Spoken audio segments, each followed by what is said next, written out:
La rivalidad entre Anatoly Karpov y Víctor Korchnoi es una de las más dramáticas e intensas en la historia de todos los deportes, no solamente en ajedrez.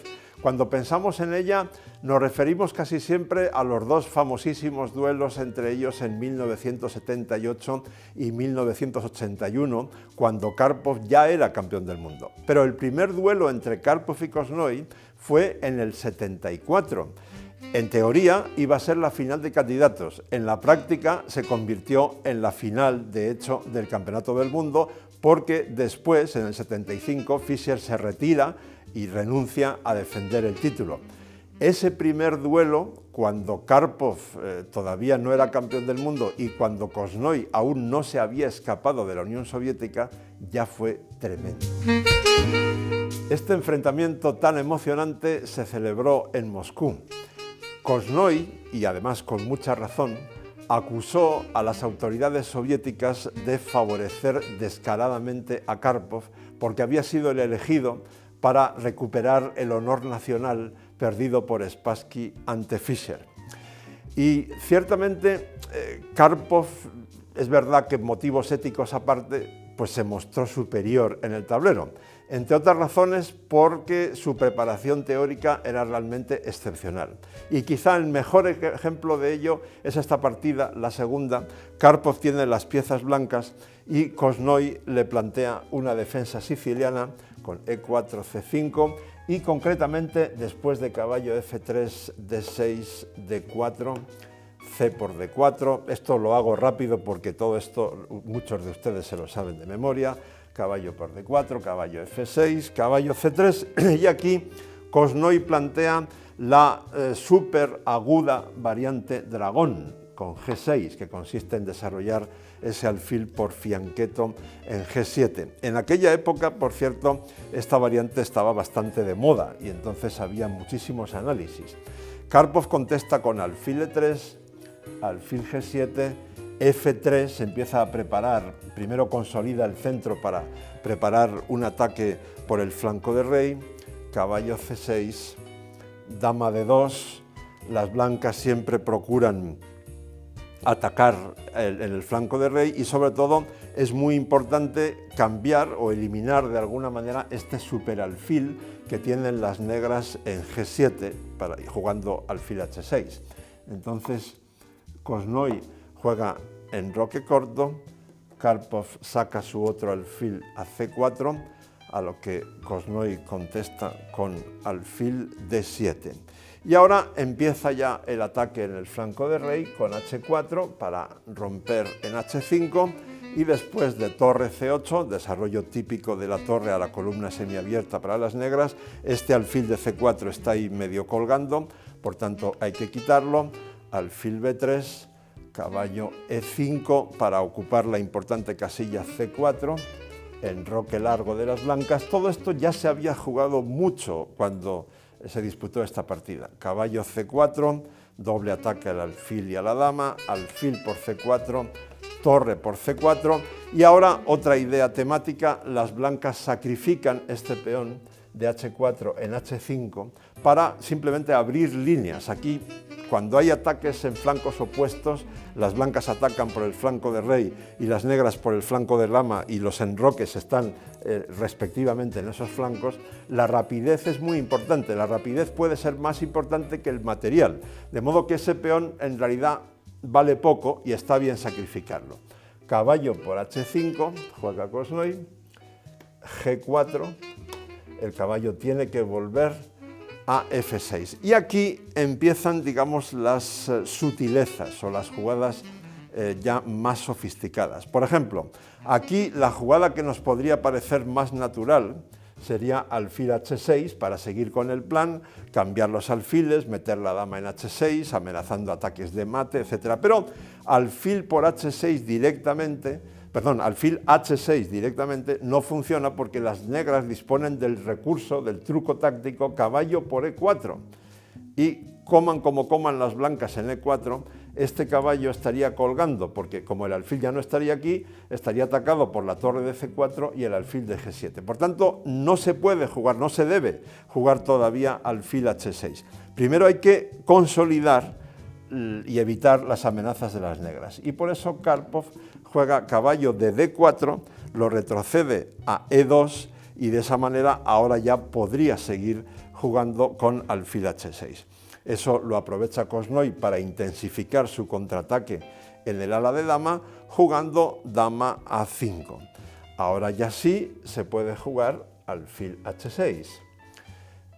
Después de alfil por H6 y dama por H6, bueno, como ven, las blancas están ya bastante cerca de plantear amenazas muy concretas, pero todavía hay que tener mucho cuidado, porque Korchnoi juega torre de F a C8, dobla torres en la columna, y aquí es donde hay que hilar muy fino, como de hecho hizo Karpov.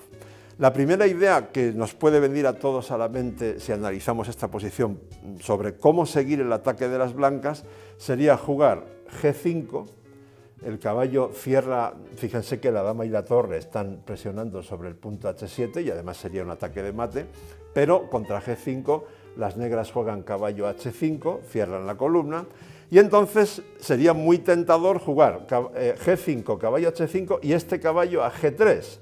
De manera que si el caballo toma, dama por H7 jaque y dama H8 mate.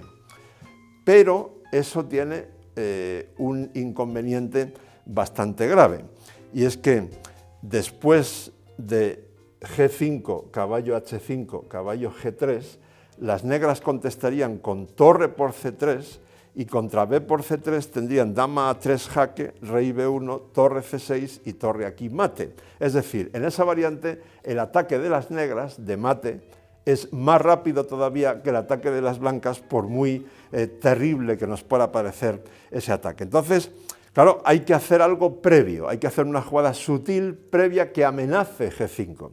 Y esa es la gran novedad, una de las grandes novedades teóricas de aquella época en la apertura, fue esta idea de Karpov. Torre D3 sobreprotege el caballo de C3 y ahora sí se está amenazando G5 seguido de caballo G3. Entonces, como hay que evitar G5, Korchnoi tiene que jugar una de las torres, concretamente esta de C4, retrocede a C5 y ahora está evitando G5. Pero Karpov seguramente tenía esto ya muy analizado y remata esta partida de manera realmente muy brillante, porque a pesar de que G5 parece que está evitado, Karpov la hace. G5. ¿Cuál es la idea? Crear una especie de cortocircuito de las piezas negras. Hay que comer el peón, obviamente, porque si caballo H5, caballo G3, como digo, y el ataque es de mate. Entonces, torre por G5, y ahora la jugada del cortocircuito, esta es de doble signo de admiración. Torre D5. Tremenda. No se puede tomar la torre con el caballo por dama por H7 y mate a la siguiente. Como están amenazadas la dama y la torre, no hay más remedio que jugar torre por D5. Y ahora caballo por D5 y las blancas amenazan cosas muy graves. Amenazan tomar el caballo, que es el único defensor de H7, y también amenazan entrar con caballo por E7 jaque, que también sería tremendo. Pero Korchnoi encuentra una idea ingeniosa defensiva, que es torre E8. De este modo, si ahora las blancas siguieran con caballo por F6 jaque, E por F6, dama por H7 jaque, rey F8 y dama H8 jaque, el rey negro se escapa por E7. Y como las negras tienen también sus amenazas por aquí, pues la cosa no estaría nada clara. Entonces Karpov encuentra una jugada mucho más fuerte que tomar el F6, que es el otro caballo, el de E2, se va a F4. Ahora la amenaza es todavía más dura que antes. Se amenaza caballo por F6 jaque, y si E por F6, caballo D5. Y entonces ya la entrada en F6 sería mortal de necesidad, porque este es el segundo caballo, el caballo de refresco, en D5 sería un auténtico pura sangre árabe. Entonces, para evitar eso, Korchnoi pone el alfil en C6, preparado para eliminar rápidamente ese caballo de refresco en cuanto llegue. Bien, entonces Karpov aquí se pone a pensar y ve una idea muy interesante. Dice, vamos a ver, aquí yo podría ganar con caballo por F6 jaque y contra E por F6 contesto con caballo H5. Estoy amenazando mate en G7 y si G por H5, este jaque de la torre en G1 es mortal de necesidad, es mate a la siguiente en G7. Pero esto que acabo de decir es falso, porque fíjense dónde está esta dama. Si después de caballo por F6 jaque las negras contestan E por F6, aquí donde está ahora el caballo habría un peón. Y por tanto, en la variante caballo por F6 jaque, E por F6, caballo H5, las negras disponen del recurso salvador dama G5 jaque, apoyada por la dama negra por el peón que estaría en F6, se cambian las damas y las negras se han salvado. Entonces Karpov profundiza en ese análisis y encuentra una solución súper elegante, que es concretamente E5. ¿Cuál es la idea? Obstruir la acción horizontal de la dama negra. Si ahora las negras jugasen D por E5, entonces la combinación ya funciona. D por E5, caballo por F6 jaque, E por F6, caballo H5 y las negras tendrían que rendirse. Bueno, pero ¿pueden hacer todavía las negras algo más? Sí, sí pueden. Pueden tomar en D5 con el alfil. Pero entonces siguió en la partida E por F6, se amenaza dama G7 mate, por tanto no hay nada mucho mejor que tomar en F6, pero entonces el remate ya es directo. Dama por H7 jaque, rey F8, porque ahora ya no hay escapatoria posible. Dama H8 jaque, y aquí, bueno, aquí se rindió Kosnoy, pero podría haber seguido de la siguiente manera. Rey E7, caballo por D5 jaque, dama por D5, torre E1 jaque, y aquí las negras tendrían que sacrificar su dama. Para no perder la torre limpia tendrían que sacrificar su dama, por ejemplo, torre por E5 jaque, D por E5 y retiramos la dama a H4. Esta podría ser una continuación lógica de la partida si Kosnoy no se rinde, y esta posición estaría técnicamente perdida, porque es torre contra dama, pero es que además el rey negro está muy expuesto a jaques y estos dos peones del flanco de dama son muy débiles. Al estar el rey tan expuesto en cualquiera de esos jaques, las negras perderían uno de los peones y las blancas tendrían aquí una clara mayoría.